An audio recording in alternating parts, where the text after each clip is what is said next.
Hi friends, నిన్న చంద్రోత్సవం కదా, అందరూ సింహాచలం అప్పన్న స్వామి దర్శనం చేసుకున్నారా? మేమైతే చేసుకున్నామండి. మేము ఎప్పుడు కూడా ఫ్రీ దర్శనంకే ఫ్రీ టికెట్తోనే వెళ్తాం అనమాట. ఎందుకంటే ఉదయం వెళ్ళాం, మధ్యాహ్నం కూడా వెళ్ళాం, సాయంత్రం 4కి అలా బయలుదేరుతాం. మేము ఎన్ఏడి అనమాట. అలా 4కి బయలుదేరి 5:30 కల్లా సింహాచలం వచ్చేసి అక్కడ ఫ్రీ లైన్లో ఉండి ఇంటికి రాబోసరికి నైట్ 11 అయిపోయేది. కానీ ఈసారి నైట్ 9కే వచ్చేసామండి. ఎందుకంటే కొంచెం జనాలు మాకైతే ఎక్కువలా అనిపించింది. కానీ ఉదయం పేపర్లో చూస్తే 1,30,000 మంది వచ్చారని చెప్పారు. లాస్ట్ ఇయర్ చంద్రోత్సవంలో ఒక గోడ కూలిపోయి చాలామంది చనిపోయారు కదా, అప్పుడు 5 లక్షల మంది జనాలు వచ్చారని చెప్పారు. కానీ ఈసారి కొంచెం జనాలు కూడా తక్కువ ఉన్నారు. ఎందుకంటే వీఐపీ ఇవన్నీ కూడా కొంచెం లిమిటేషన్ చేశారట. అందువల్ల జనాలు కొంచెం తక్కువగా ఉండడం వల్ల ఏంటో మాకైతే దర్శనం మేము ఏం చేసామంటే 1,500 రూపాయల టికెట్లోకి వెళ్ళిపోయాం. ఫ్రీ వదిలేశారనమాట. ఎప్పుడు ఈవినింగ్ అప్పుడు అలాగే వదిలేస్తారట. అన్ని లైన్లు కూడా ఓపెన్లో ఉంచేస్తారట.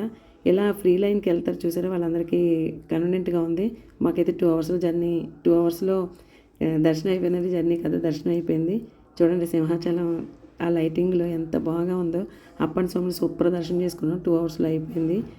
ఇంకా అప్పన్న స్వామిని చూడవసరికి ఆనంద బాష్పాలు ఒకటే తక్కువ అనమాట.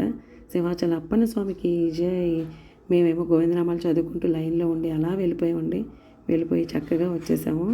అయితే చాలామందికి చాలా లేట్ అయిందట. అంటే ఫ్రీ లైన్లో అయితే కొంచెం లేట్ అయ్యేది, కానీ మేము 1,500 ఒకసారి వెళ్దామని చెప్పి వెళ్ళామన్నమాట.